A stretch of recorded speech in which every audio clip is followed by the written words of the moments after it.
Welcome back ناظرین. ہماری اگلی مقررہ ہمنا بیگ. ہمنا السلام علیکم.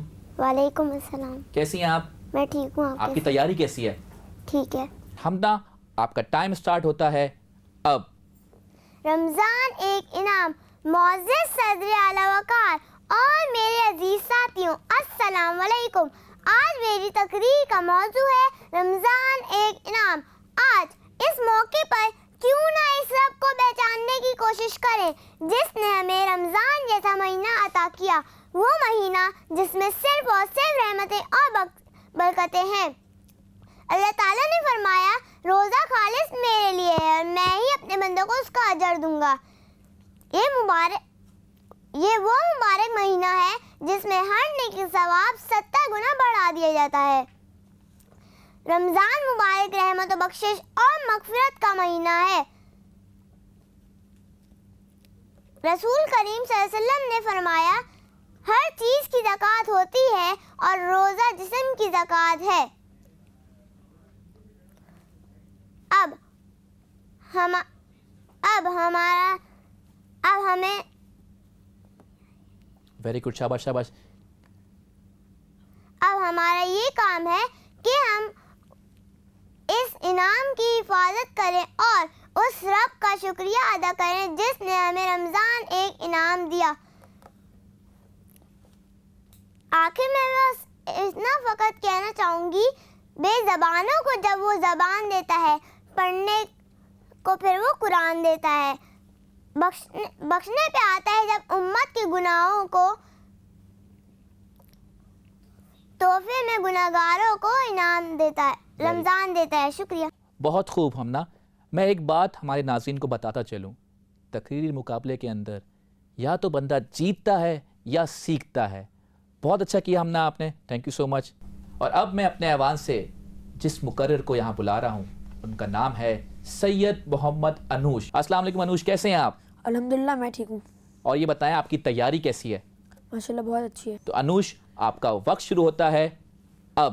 دل میں پھر سے خوشیوں کا پیغام آیا ہے، مبارک ہو مومنوں پھر سے رمضان آیا ہے. جناب صدر، رمضان المبارک بے شک اللہ تعالیٰ کی طرف سے امت مسلمہ کے لیے ایک رحمت اور انعام ہے. رمضان المبارک قمری مہینوں میں سے 9واں مہینہ ہے. اللہ تعالیٰ نے اس ماہ مبارک کی اپنی طرف خاص نسبت فرمائی ہے. حدیث مبارکہ میں ہے رمضان شہر اللہ، یعنی رمضان اللہ تعالیٰ کا مہینہ ہے. یہی وجہ ہے کہ یہ مبارک مہینہ دوسرے مہینوں سے ممتاز اور جدا ہے. رمضان ایسا مہینہ ہے کہ جس کے اول حصے پر حق تعالیٰ کی رحمت برستی ہے اور اس مبارک مہینے کے درمیانی حصے پر گناہوں کی مغفرت کا سبب ہے.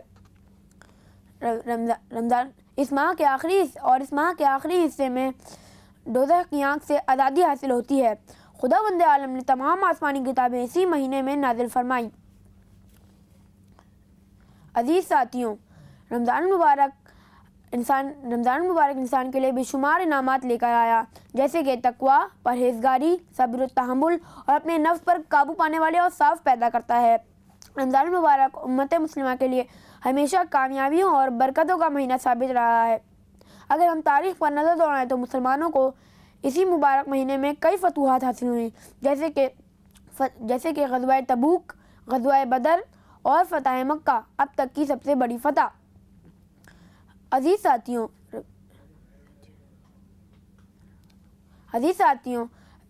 تمام مسلمان رمضان مبارک کی تاک راتوں میں جاگ کر عبادت میں مشغول رہتے ہیں اور دن میں روزہ رکھتے ہیں.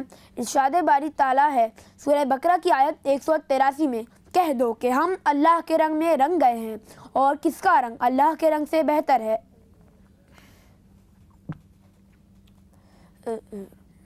محترم سامعین، اس مہینے میں رمضان مبارک، اس مہینے میں اللہ تعالیٰ ہر نیکی کا اجر 70 گنا زیادہ دیتا ہے، شیطان کو جکڑ لیتا ہے اور میں اپنی تقریر کا اختتام اس جملے پہ کرنا چاہتا ہوں کہ اپنی زندگی کو رمضان جیسا بنا لو تو تمہاری موت عید جیسی ہو جائے گی. شکریہ. ویری گڈ انوش، ماشاءاللہ بہت اچھے طریقے سے آپ نے الفاظوں کا انتخاب کیا. تو جی یہ تھے سید محمد انوش اور اب میں اپنے ایوان سے جس ننھی منی مقررہ کو بلا رہا ہوں ان کا نام ہے فاطمہ نہال۔ السلام علیکم فاطمہ، کیسی ہیں آپ؟ وعلیکم السلام، میں بالکل ٹھیک ہوں، آپ بتائیں؟ الحمدللہ میں بالکل ٹھیک ہوں۔ تقریر کیسی یاد ہے آپ کو؟ بہت اچھی۔ آپ ریڈی ہیں؟ جی۔ تو فاطمہ آپ کا ٹائم سٹارٹ ہوتا ہے اب۔ رمضان ہے اللہ کی غفرت کا مہینہ، جسمانی اور روحانی عبادت کا مہینہ۔ رمضان ہے اسلام کی عظمت کی نشانی، رمضان ہے اللہ سے غفرت کی نشانی۔ ایک خاص صلہ ملتا ہے اچھے عمل کا، یہ ماہ ہے رحمان کی رحمت کی نشانی۔ یوں تو کائنات کی ہر ایک شے اللہ رب العزت کی ہے، لیکن رمضان خاص طور پر اللہ کا مہینہ ہے، کیونکہ اس مہینے میں اللہ تعالیٰ کی رحمت پرجوش ہوتی ہے اور وہ اپنے بندوں پر بہت مہربانی کرتا ہے اور انہیں بار بار توبہ اور مغفرت کے لمحے عطا فرماتا ہے۔ جی ہاں حاضرین محفل، بے شک رمضان اللہ تعالیٰ کی طرف سے ایک بہت بڑا انعام ہے جس کی کوئی مثال نہیں۔ حضرت محمد صلی اللہ علیہ وآلہ وسلم نے فرمایا کہ اگر لوگوں کو پتہ چل جائے کہ رمضان کیا ہے تو میری امت یہ تمنا کرے گی کہ سارا سال رمضان ہی ہو جائے۔ غرض یہ کہ رمضان کے انعامات پر پوری امت مل کر رات دن ایک کر کے سجدے کرے تو پھر بھی اس کا حق ادا نہیں کر سکتی۔ جی ہاں، اس کا حق ادا نہیں کر سکتی۔ رمضان کا سب سے بڑا اور اول انعام نزول قرآن ہے، سو ہم پر لازم ہے کہ ہم تلاوت قرآن اور کتاب مبین کی ساعتوں کا قیام کریں۔ روزے میں اللہ تعالیٰ نے راحت بھی رکھی ہے اور آسانی بھی۔ رمضان کا دوسرا انعام ہے صبر۔ دراصل روزوں کو صبر سے تعبیر کیا گیا ہے، یعنی جس نے روزے رکھے اس کی زندگی صبر و قناعت کے سانچے میں ڈھل گئی۔ ارشاد باری تعالیٰ ہے کہ صبر کرنے والے کو اجر حساب و کتاب کے بغیر دیا جائے گا۔ جی ہاں، اجر حساب و کتاب کے بغیر دیا جائے گا۔ رمضان اور روزے کا اگلا انعام وہ ہے جو ہر مسلمان کا مقدر سوار دیتا ہے، جو ہے لیلۃ القدر یا قیام اللیل، جس کی عبادت ہزار راتوں کی عبادت سے بہتر ہے۔ روزے دار کے اس سے بڑھ کر اور کیا انعام پا سکتا ہے کہ روزے دار کی منہ کی بدبو اللہ کی نظر میں مشک سے بہتر ہے۔ روزے دار کے لیے ہر روز جنت آراستہ کی جاتی ہے۔ روزے دار کا اٹھنا، بیٹھنا، سونا، جاگنا، عبادت کرنا، مزدوری کرنا سب عبادت ہے۔ جی ہاں، سب عبادت ہے۔ بالآخر عید الفطر روزے داروں کے روزوں کا انعام ہی تو ہے جو روزہ داروں کو آخر میں عطا کیا جاتا ہے۔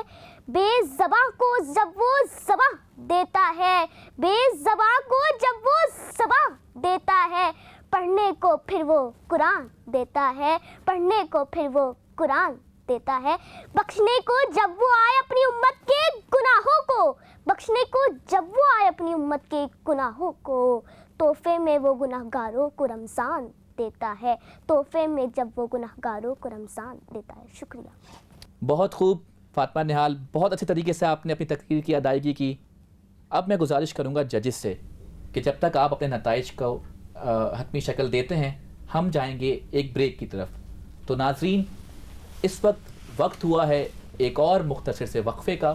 جب ہم وقفے سے واپس آئیں گے تو ہمارے ساتھ موجود ہوں گی ملک پاکستان کی ایک مایہ ناز نعت خواں، اسپیشل چائلڈ ہیں، بہت خوبصورت طریقے سے نعت پڑھتی ہیں۔ السلام علیکم ورحمۃ اللہ وبرکاتہ۔